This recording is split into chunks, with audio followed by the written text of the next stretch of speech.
Yo! Magandang araw po sa inyong lahat. Ito na naman po ako si Maripe. Ngayon po ay gusto ko lang po sana ipakita sa inyo yung before and after ng aming living room at ang aming kusina. Kaya samahan niyo po ako sa aming paglalakbay dito sa aming bahay.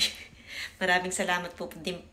Maraming din po pa ng salamat sa lahat ng nanonood ng aking aking videos at sa mga subscriber ko po, maraming pong salamat. At sa mga loyal na ka-YouTuber ko, thank you very much sa pag-support po sa akin. At sinusuklian ko naman po yung pagpunta niyo po sa aking tahanan. Kaya maraming po salamat talaga sa inyo kasi yung paglalaan niyo po ng oras, alam ko, napaka-laking pasasalamat po sa akin. Thank you po. Natin siyang laman. Ito na siya. Kukunti na lang. Yung pang araw-araw na lang na ginagamit namin. Yan, ganito yung itsura niya. Ito yung papaayos sa amin. Ako lang yung gumawa niyan. Kaya kailangan siyang ayusin. Tapos ito, bukas namin ng umaga, ililigpit. Yan. Bukas tatanggalin na siya. Dahil sa Monday mag-i-start na yung pagpapagawa namin. Ito po yung mga oras na nagliligpit na po kami. Marami na po kami nahakot at nilagay po namin sa kabilang kwarto. Yan, ito po. Madami siya. Yan, ito po ang before ng aming kusina, ng aming lutuan. Yan, ganito po ang itsura niya. Yan, wala na po siyang laman. Dahil tinanggal na po namin. Yan, ganito siya. Oh, sira na. Ayaw na talagang bukas. Then, ito po siya. Yan. Yan. Yan po ang aming before. Yan ang aming kusina. Tapos ito, yan. Ganyan itsura niya. Yan, ganito. Ganyan po ang hitsura niya. Malinis na malinis. At talaga naman po pinagod niya. Aalisin na po siya. Dito. Yan. Wala na rin po naman. Yan. Ganyan na yung itsura niya. Ito yung aming hugasan na sira na. At dito naman nalagyan namin ng mga kalanong kaldero. Yan. Dito po nakatambak yung aming mga gamit sa kusina at saka kung saan-saan. Saka na lang po ulit huhugasan pag okay na ang lahat. Yan, ganyan ang itsura niya. Dito po natutulog dati ang aking nanay at tatay at ang aking ate noon sila ay nagbakasyon dito. Yan, ito po yung aming mga gamit. Ito po ay itatapon na. Itatapon na yan. Kung sa Pilipinas yan, kung malapit lang yan sa amin, ipapadala ko po yan sa Pilipinas. Kaso, ayaw na po ng asawa ko at itapon na lang daw po. Yan, ganyan po ang itsura niya. Wala na po siyang laman. Yan, ito. Natanggal na yung mga pan-display dyan, yung mga picture na mga ano, tinanggal na po. Yan, ganyan po ang itsura niya. Wait. Okay. Isa pa po akong ipapakita sa inyo. Ito po ang bubulaga sa inyo. Yan. Tcharan! Yan. Ganyan po talaga pagka may malikot na bata, pati yung pader, nabubutas. Dito sa Japan, hindi uso yung semento na bahay kasi nga po dahil may winter, may tag-init. Ganito po yung hitsura ng pagkagawa nila. Yan. Maan siya. Ganyan po. Yan. Ito na po siya. Wala nang laman. Yan na. Yan na ang before. Yan. Papalitan na siya. Ganyan ang itsura. Ganyan kabilis gumawa ang mga Japanese. Yan. Tapos yung aircon namin yon, yan, tinanggal na din. At saka yun nandun. Yan, wala na. Ganito sila magawa. Yan, talaga meron siyang, may nakalagay dyan na para hindi magasgasan yung, yung aming sahig. Ganyan yung itsura niya. Yan. May takip talaga sa paggagawa para hindi umano yung mga alikabok. Yan, ito po yung second day ng pagkagawa ng aming kusina. Yan, bali nagkabit lang sila ng kuryente. Yan, ito, extension. At saka itong gripo. Yan, ito. Tapos ito, madadagdagan ng isang extension. Yan, ito lang yung ginawa nila. Yan, ganyan. Tapos, ito, pinakapal nila. Itong pader.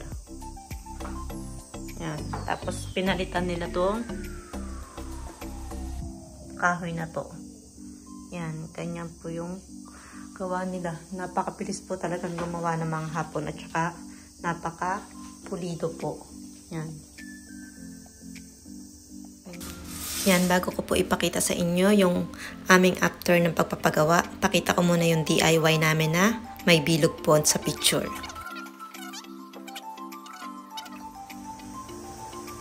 Yan, ito na po ang after. Nag-DIY na lang kami. Sariling sikap sa pagpapalit ng kulay nito kasi kapag pinalitan pa po ito, mas lalo pong lalaki yung aming gastos. Hanggat kaya ng kamay, gawin po natin. Yan. Ito siya.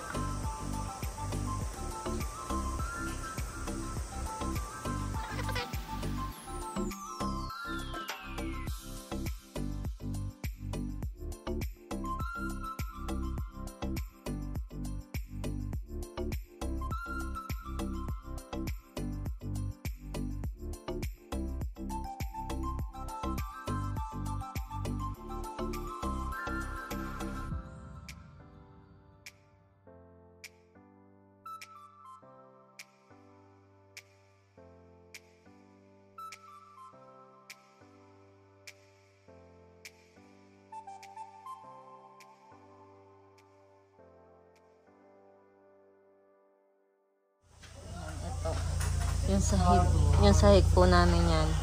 Ganyan na yung kulay. Sariling sikap para makatipid po tayo. Yan. Ito ang pangkukulay natin.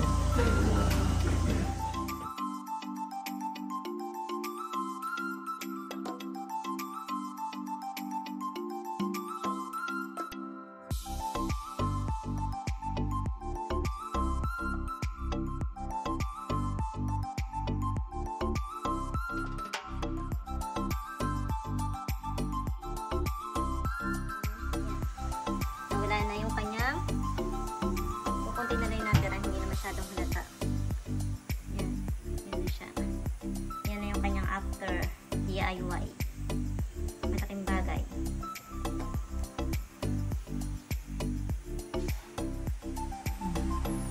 Tsaka ito pa po yung isa. Grabe.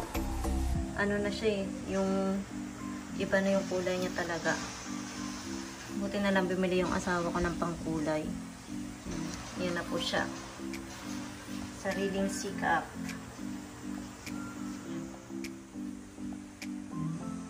Ito na siya. Yan.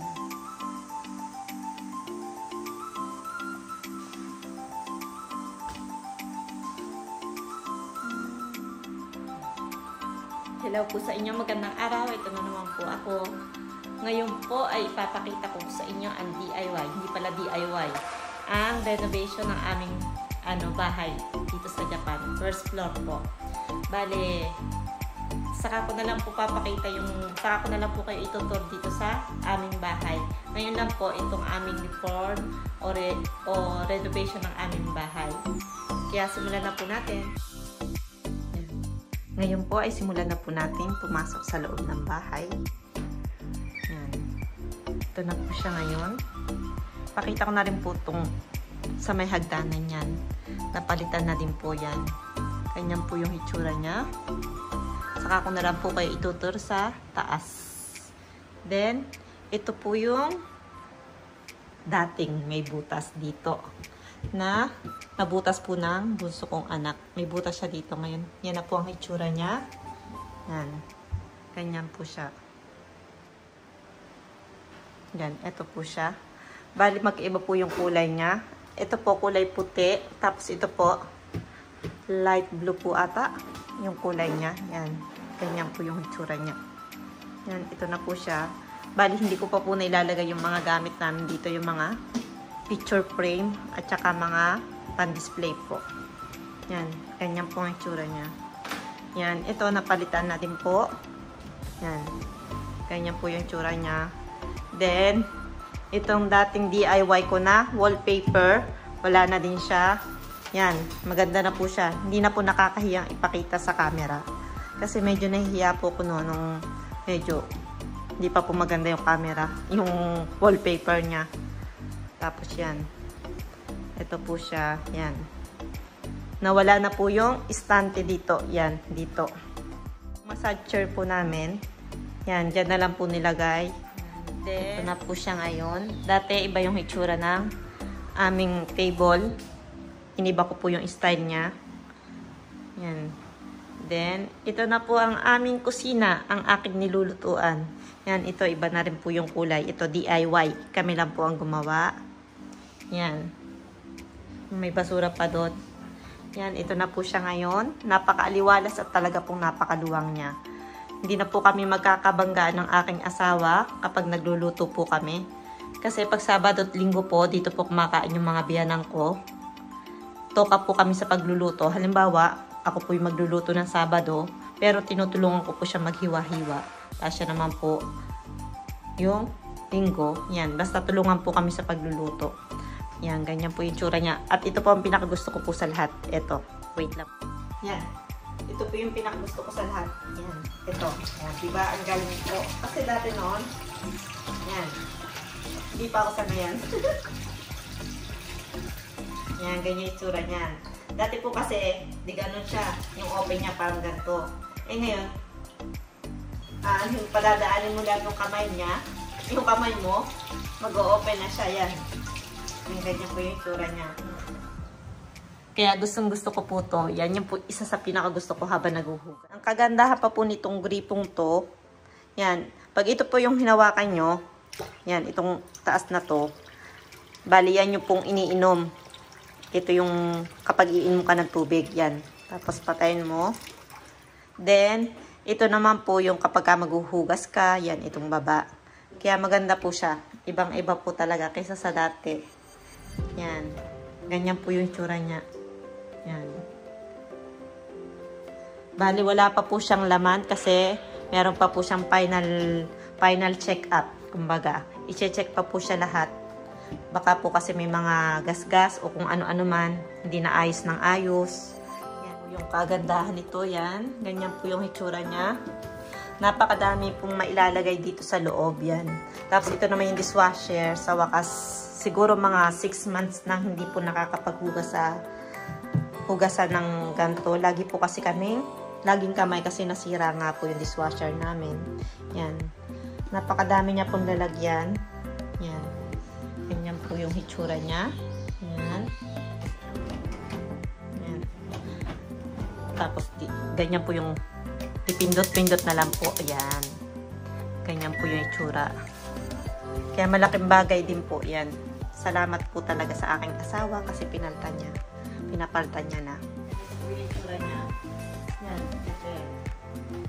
Ang dami niya pong mapapaglagyan. Yan. Ito. Ito po. Sunod naman natin ito. Ito po.